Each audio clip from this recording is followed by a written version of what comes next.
Students, आज हम लोग पढ़ने वाले हैं double circulation and regulation of cardiac activity. So आसान और हाई यील्डिंग टॉपिक है। तो जैसा कि आप लोग जानते हैं, ब्लड फ्लो होता है ब्लड वेसल्स में। वो ब्लड वेसल्स दो तरह के होते हैं, जो कि है आर्टरी और वेन्स। तो आर्टरी और वेन्स में बेसिक डिफरेंस हम लोग जान लेते हैं इस टॉपिक में। सबसे पहले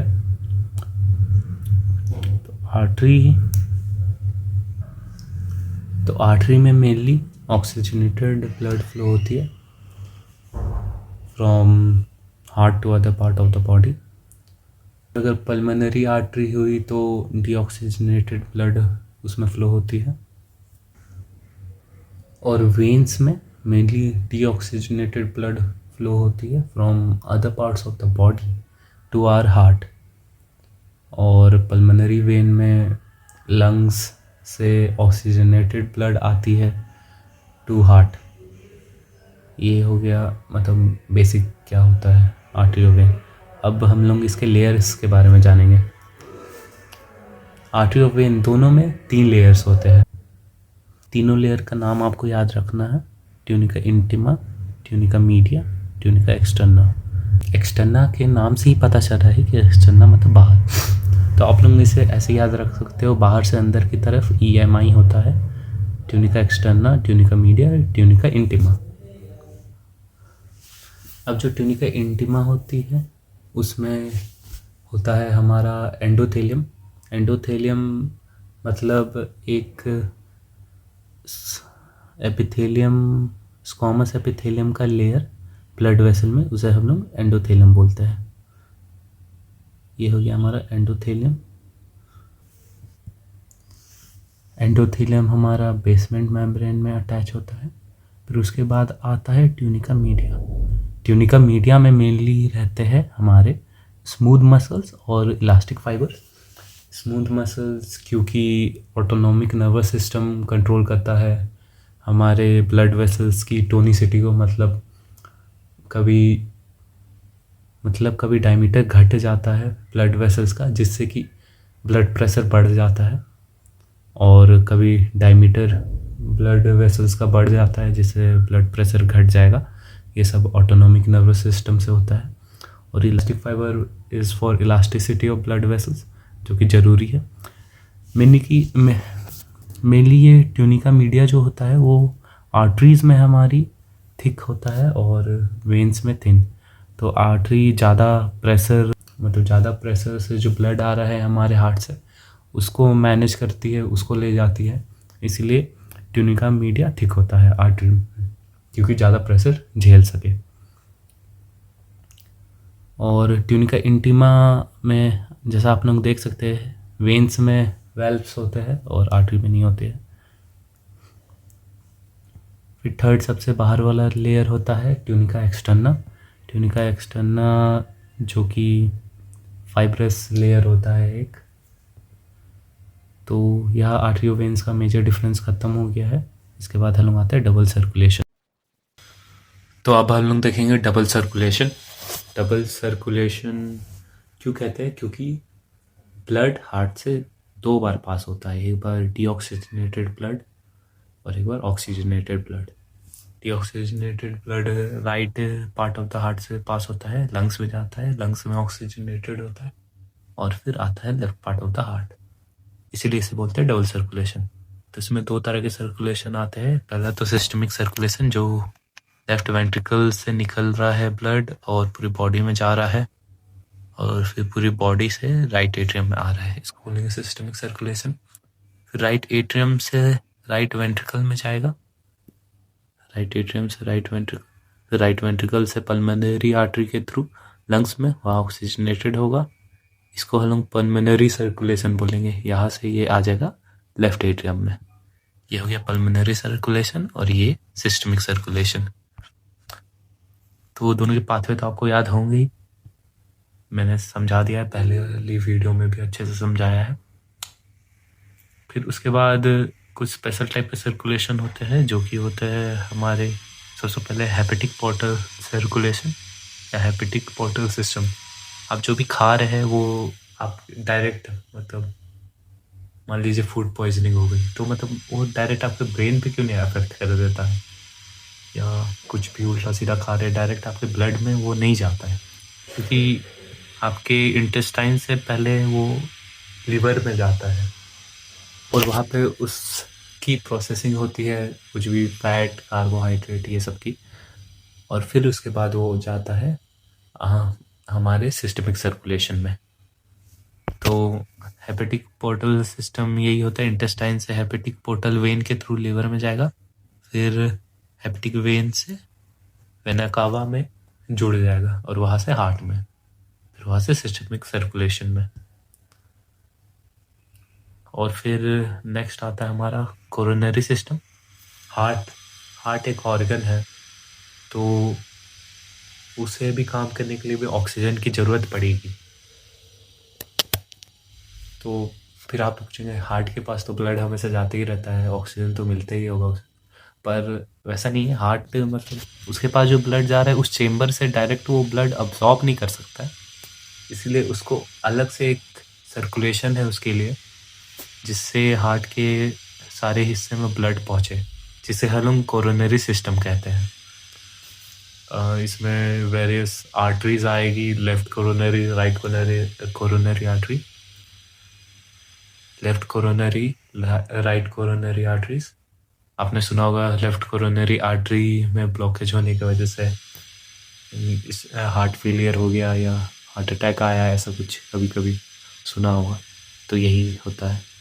और एक बात है कि हमारी पूरी बॉडी में ब्लड जाता है सिस्टोलिक फेज़ के दौरान, मतलब जब हार्ट कॉन्ट्रैक्ट करेगा तब हमारी पूरी बॉडी में ब्लड जाएगा, पर हार्ट को ब्लड कब जाएगा, डायस्टोलिक फेज़ के दौरान, मतलब जब हमारा हार्ट रिलैक्स करता है उस वक्त पूरे हार्ट को ब्लड पहुंचता है। ये मतलब एनसीईआरटी में तो नहीं दिया है, वैसे याद नहीं भी रखेगा तो चलेगा। तो डबल सर्कुलेशन और स्पेशल सर्कुलेशन हो गए। अब हम लोग नेक्स्ट पार्ट पे आते हैं, जो कि है regulation of cardiac activity. Regulation दो तरह के होते हैं, इंट्रिंसिक मतलब ऑटो रेगुलेशन, जैसा मैंने पहले वीडियो में बताया है। इसके पास नोडल टिश्यू होते हैं, ऑटो एक्साइटेटरी होता है हार्ट, मतलब खुद से एक्साइटेड हो सकता है, खुद से एक्शन पोटेंशियल जनरेट कर सकता है। नोडल टिश्यू ऐसे नोड, एवी नोड, ये सब ऐसे नोड को पेसमेकर बोलते हैं। तो वो खुद से अपना एक्शन पोटेंशियल जनरेट करके कॉन्ट्रैक्ट और रिलैक्स हो सकता है। ये तो पहला रेगुलेशन हो गया। फिर दूसरा है एक्सट्रेंसिक, जो कि न्यूरल और हार्मोनल होता है। न्यूरल मतलब हमारे ब्रेन से, जैसे आप रनिंग करने जा रहे हो तो आपकी हार्ट बीट बढ़ जाती है, हार्ट ज़्यादा ज़ोर से कॉन्ट्रैक्ट करने लगता है, तो वो कैसे होता है वो देखते हैं हम लोग। अच्छा, और एक बात, हम लोग हार्ट को मायोजेनिक बोलते हैं। मायोजेनिक क्यों बोलते हैं? मायो मतलब मसल और जेनिक मतलब कुछ जनरेट कर रहा है, मतलब मसल अपने आप जनरेट कर सकता है, जो कि है नोडल टिश्यू एक्टिविटी, अपने एक्शन पोटेंशियल अपने आप जनरेट कर रहा है, इसलिए हम लोग मायोजेनिक बोलते हैं। अब हम लोग देखते हैं एक्सट्रेंसिक। सबसे पहले एक्सट्रेंसिक का जो सेंटर होता है, जो कि सिंपैथेटिक और पैरासिम्पैथेटिक एक्टिविटी कंट्रोल करेगा, वो हमारे मेडुला ऑब्लंगाटा में होता है। और फिर तो पहले medulla oblongata through autonomic nervous system हमारे हार्ट की एक्टिविटी को कंट्रोल करेगा। ऑटोनोमिक नर्वस सिस्टम से मतलब हम लोग खुद सोच के नहीं कर सकते, मतलब जैसे आप रनिंग कर रहे हो तो आपकी हार्ट की एक्टिविटी अपने आप बढ़ जाएगी। मतलब आप ऐसा भी नहीं कर सकते कि रनिंग कर रहे हो और ये भी और चाह रहे हो कि मेरा हार्ट तेज़ी से ना धड़के, तो ऐसा आप सोच के नहीं कर सकते हो। अपने आप होगा, अपने आप कम भी हो जाएगा जब आपका बॉडी कूल डाउन होगा, तो आप सोच के कूल डाउन नहीं कर सकते, मतलब सोच के अपने हार्ट की एक्टिविटी को कम नहीं कर सकते हैं। तो ऑटोनोमिक नर्वस सिस्टम कंट्रोल करता है through sympathetic and parasympathetic channels. मतलब सिंपैथेटिक ऑटोनोमिक नर्वस सिस्टम के दो पार्ट होते हैं, सिंपैथेटिक और पैरासिम्पैथेटिक। ये सब हम लोग जब CNS पढ़ेंगे तब पढ़ेंगे डिटेल में, तो सिंपैथेटिक सिस्टम जो होता है वो हमारा करवाता है क्या? पहले तो सिंपैथेटिक स्ट्रेस के मामले में बढ़ेगा सिंपैथेटिक नर्वस सिस्टम। तो आप लोग सोचिए, अगर आप जल्दी से दौड़ रहे अचानक कुछ देख के डर गए तो आपका दिल तेज़ी से धड़कने लगता है, ज़ोर से धड़कने लगता है। तो यही हमारा सिंपैथेटिक नर्वस सिस्टम करवाता है। तो सबसे पहले क्या क्या करवाएगा? हार्ट रेट बढ़ा देगा और जो कि फास्टर हार्ट रेट है, और स्ट्रॉन्गर कॉन्ट्रैक्शन करवाएगा, मतलब हार्ट ज़्यादा ज़ोर से कॉन्ट्रैक्ट, मतलब जनरली सिंपैथेटिक सिस्टम हमारा कार्डियक आउटपुट बढ़वाता है। तो पैरासिम्पैथेटिक क्या होगा? वही सिंपैथेटिक का उल्टा। यहाँ पे जो होता है सिंपैथेटिक में उसे उसका अपोजिट कर दीजिए आप लोग। जैसे हार्ट रेट तेज़ होता है सिंपैथेटिक में, तो यहाँ हार्ट रेट कम हो जाएगी और कंडक्शन घट जाएगी, मतलब कंडक्शन की वेलोसिटी घट जाएगी, मतलब थोड़ी स्लो कॉन्ट्रैक्ट करेगा हार्ट, और तो उससे क्या होगा? कार्डियक आउटपुट घट जाएगा। तो यहाँ एक ट्रिक है, एस फॉर सिंपैथेटिक, और एस से हम लोग स्पीड, स्ट्रेस और स्ट्रेंथ याद रख सकते हैं। मतलब ज़्यादा स्पीड से कॉन्ट्रैक्ट करेगा स्ट्रेस के मामले में होता है, और ज़्यादा स्ट्रेंथ से कॉन्ट्रैक्ट करेगा हमारा हार्ट सिंपैथेटिक सिस्टम से। और वही पैरासिम्पैथेटिक, पी फॉर पीस और पॉज, मतलब वही उसका उल्टा होगा सिंपैथेटिक का। और अब हम हार्मोनल देखें तो हार्मोनल में एक adrenal, from adrenal medulla adrenal hormones release होते हैं, जो कि एड्रेनलिन और नॉर एड्रेनलिन होता है, जिसे हम एपिनेफ्रिन और नॉर एपिनेफ्रिन भी कहते हैं। ये हम लोग एंडोक्राइन पढ़ेंगे तो पढ़ेंगे अच्छे से। तो ये हार्मोन सेम काम करवाते वही जो सिंपैथेटिक सिस्टम हमारा करवाएगा, मतलब हार्ट रेट बढ़वा देंगे, कार्डियक आउटपुट बढ़वा देंगे, वही सब। तो यही है हार्मोनल और न्यूरल रेगुलेशन। तो इसी के साथ मेजर पार्ट तो ख़त्म हो ही गया इस टॉपिक का। जल्दी से एनसीईआरटी रीड करते हैं। The blood flow strictly by a fix route through blood vessel, मतलब एक फिक्स रूट से ब्लड, मतलब एक फिक्स्ड रूट से ब्लड फ्लो होगा, और वो फिक्स्ड रूट क्या होता है? The arteries and the veins. The artery से ब्लड जाएगा, ऑर्गन से, वेन से आएगा। Basically each artery and vein consist of 3 layer होते हैं, जैसा मैंने बताया, EMI, in inner lining of squamous endothelium, मतलब इनर लाइनिंग मतलब tunica intima, middle layer smooth muscle in elastic fibre tunica media, and external layer of fibrous connective tissue with collagen fibre. Fibrous connective tissue और collagen fibre होता है external layer में। The tunica externa, the tunica media is comparatively thin in veins, क्योंकि veins को ज़्यादा pressure झेलना नहीं है, आर्टरीज को झेलना है। As mention earlier, the blood pump by the right ventricle enter the pulmonary artery, मतलब राइट वेंट्रिकल से पल्मोनरी आर्टरी के थ्रू ब्लड जाता है लंग्स में, where the left ventricle pump blood into the aorta. फिर वहाँ से लेफ्ट एट्रियम और लेफ्ट वेंट्रिकल, फिर लेफ्ट वेंट्रिकल से ब्लड जाता है एओर्टा में, जिससे पूरी बॉडी में ब्लड डिस्ट्रीब्यूट होगा। The deoxygenated blood pumped into the pulmonary artery is passed on to the lungs, from where the oxygenated blood is carried by the pulmonary vein into the left atrium। मतलब वही है जो double circulation में इसको pulmonary circulation के बारे में बताया जा रहा है। मतलब डीऑक्सीजनेटेड ब्लड पल्मोनरी आर्टरी से लंग्स में जाएगा और ऑक्सीजनेटेड होगा, और फिर पल्मोनरी वेन से लेफ्ट एट्रियम में आ जाएगा। This pathway constitutes by the pulmonary circulation, इसे पल्मोनरी सर्कुलेशन कहते हैं लोग। फिर आता है next part, the oxygenated blood entering the aorta is carried by network arteries, arterioles and capillaries. हाँ, ये एक चीज़ है, पहले आर्टरी आएगी, उससे छोटी, फिर आर्टेरियोल्स, फिर उसके बाद कैपिलरी माइन्यूट, जो एवरी सेल तक ब्लड पहुंचाती है। फिर arterioles capillary to the tissue, फिर वहाँ से ब्लड डीऑक्सीजनेट होगा, मतलब न्यूट्रिएंट फिर सेल में जाएंगे, वहाँ से कार्बन डाइऑक्साइड सेल से हमारे ब्लड में आएगा, और फिर वही वेन्स के थ्रू कंटिन्यू करेगा अपना pathway. Collected by system of venules, veins and vena cava. जैसे आर्टरीज, आर्टेरियोल्स एंड कैपिलरी है, तो कैपिलरी के बाद आता है वेन्यूल्स, फिर वेन्स, फिर vena cava. Venules, veins and vena cava. मतलब देखे तो aorta, arteries, arterioles, then capillary, venules, veins, vena cava, then heart. और ये जो बॉडी के एवरी पार्ट में ब्लड पहुंचाता है इसे हम लोग सिस्टमिक सर्कुलेशन कहते हैं। The systemic circulation provide nutrient, oxygen and other essential substance to the tissue and take carbon dioxide and other harmful substance away for elimination. The systemic circulation of course oxygen ले जा रहा है body और neutron ले जा रहा है body के पार्ट्स में, और वहाँ से कार्बन डाइऑक्साइड और अदर हार्मफुल सब्सटेंस मतलब जो भी मेटाबोलाइट्स है वो सब सेल मतलब टिश्यू से हार्ट तक ले जा रहा है deoxygenated blood.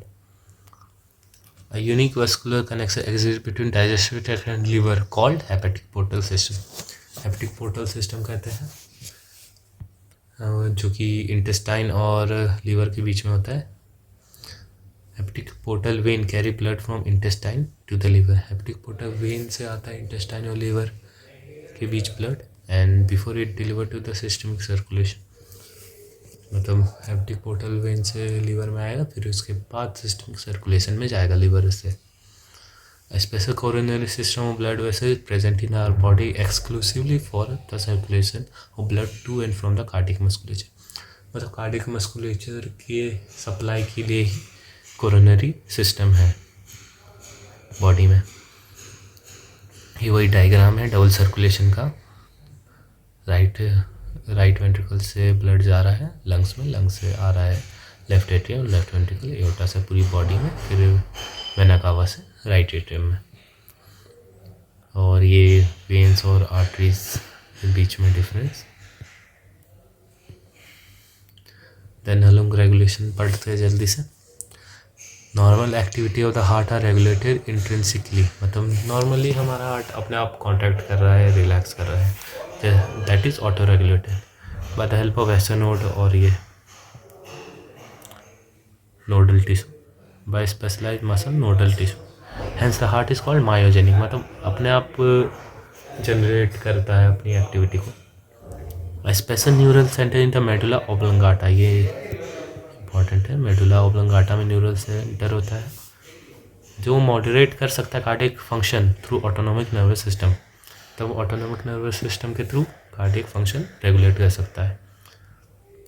A neural signal through the sympathetic nerve part of ANS, मतलब एएनएस के दो पार्ट होते हैं, सिंपैथेटिक और पैरासिम्पैथेटिक। तो सिंपैथेटिक के थ्रू न्यूरल सिग्नल भेजेगा मेडुला ऑब्लंगाटा, और क्या क्या करवाएगा सिंपैथेटिक सिस्टम, वो increase the heart rate, heart beat and the strength of ventricular contraction and thereby cardiac output. Ventricular contraction की स्ट्रेंथ को बढ़ाएगा, कार्डियक आउटपुट बढ़ेगा, हार्ट रेट बढ़ेगा, यही सब जैसा कि मैंने बता दिया है। On the other hand parasympathetic neural signal जो भी करवाएगा वो सिंपैथेटिक का उल्टा ही करवाएगा। Another component of ANS decrease the rate of heart beat, speed of conduction of action potential and thereby cardiac output.